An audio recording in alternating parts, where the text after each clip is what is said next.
Welcome to Agronomics Recipe. Today, we're making a twist on traditional kimchi using bok choy and cabbage. Bok choy adds a nice crunch and a sweeter, milder flavor, making this kimchi really delicious.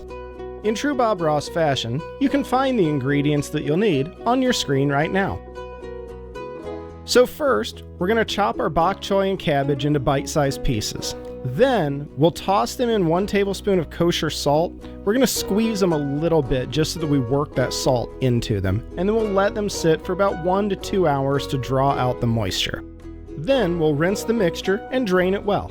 In a separate bowl while the mixture is draining, we'll mix together the rest of our ingredients, but I'm going to use oyster sauce instead of fish sauce.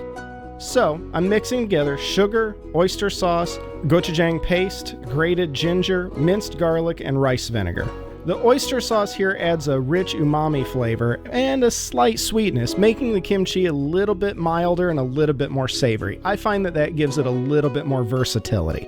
Now, I'll pour in the mixture and coat the vegetables with the paste. You can wear gloves for this step, or if you have kitchen calloused hands like I do, you can just go right in. Those red pepper flakes, though, can get a little bit spicy, so be careful around the eyes.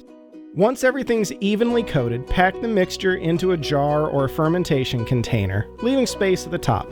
Let it ferment at room temperature for 1 to 3 days. You can taste it every day, but the only thing that I like to do is open the jars just a little bit so that the carbon dioxide can get out. And now for the ROI.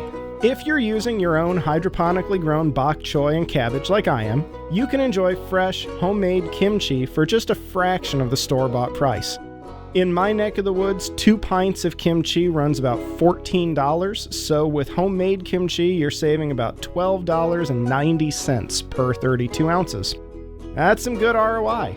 But what's even better than the ROI is some fresh, delicious kimchi made from ingredients that you grew yourself. Happy growing!